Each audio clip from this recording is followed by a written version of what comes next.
촛불실온 함께 듣기 촛불실온 방송은 음성 재생용으로 제작되었습니다. 한미동맹 현대화는 미국의 반중 전쟁에 한국을 동원하겠다는 것, 경제 수탈에 전쟁까지 강요하는 미국에 당당히 맞서야, 한미동맹 현대화라는 유령이 한국을 떠돌고 있다.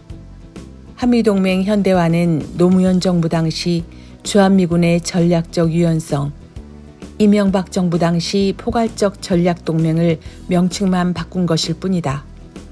오랫동안 미국은 주한미군이 세계 각지의 분쟁 지역으로 자유롭게 돌아다니길 원했고, 한국을 자신들의 전쟁 발진기지 병참기지로 더 발전시키고 싶어 했다.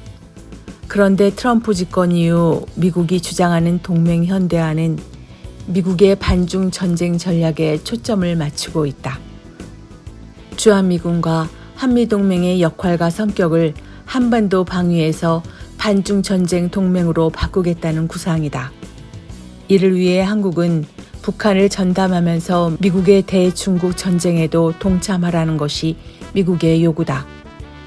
한국은 베이징과 가장 가까운 곳에 있는 동맹이며 일본과 중국 사이에 떠있는 항공모함이라고 짓거린 브런슨 주한미군 사령관의 발언에서 그 속셈을 알 수 있다.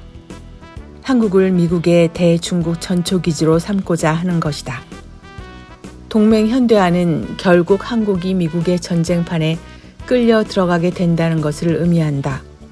조국혁신당 김준영 의원도 한미동맹 현대화 토론회에서 미국의 전쟁, 미국의 전략에 우리가 동원될 가능성이 점차 높아지고 있다며 동맹 현대화의 위험성을 지적하고 있다.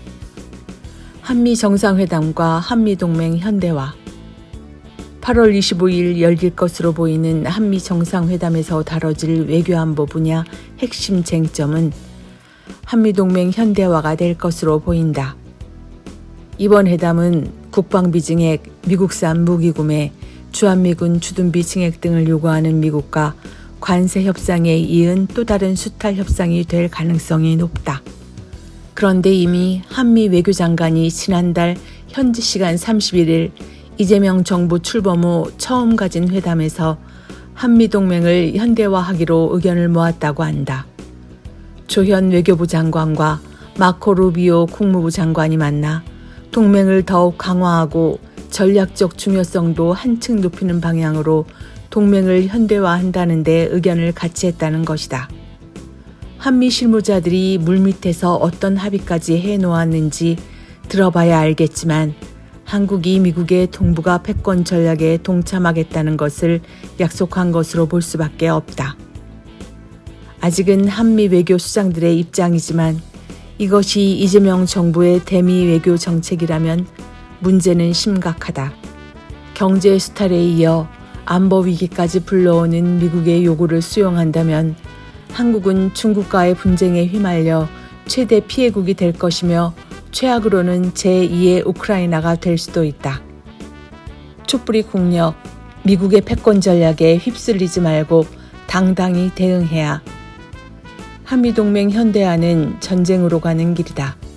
여기에 천문학적인 군사비, 주둔비, 무기구매 비용이 청구되는 악마의 올감이다. 경제를 수탈하고 전쟁을 불러오는 한미동맹 현대화에 우리가 동참할 이유가 전혀 없다. 지난 한미협상 후 이재명 대통령은 저도 나라의 국력을 키워야 되겠다는 생각이 들었다라고 했다.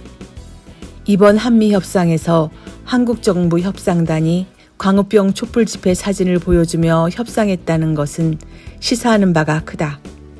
이재명 대통령이 말한 국력은 바로 우리 촛불 국민들이다. 우리 국민들은 경제를 수탈하고 전쟁을 강요하는 미국의 압력에 굴복하지 않고 맞서 싸우고 있다. 이재명 정부가 대한민국 국력의 실체인 우리 국민들을 믿고 미국의 부당한 압력에 당당히 대응하기를 바란다. 한미 정상회담을 떠나는 이재명 대통령에게 무기를 쥐어줘야 한다. 이재명 대통령이 한미 정상회담으로 가기 전 광화문을 촛불로 가득 메우자. 그리고 그 사진을 이재명 대통령의 손에 꼭 쥐어주자. 촛불이 국력이다.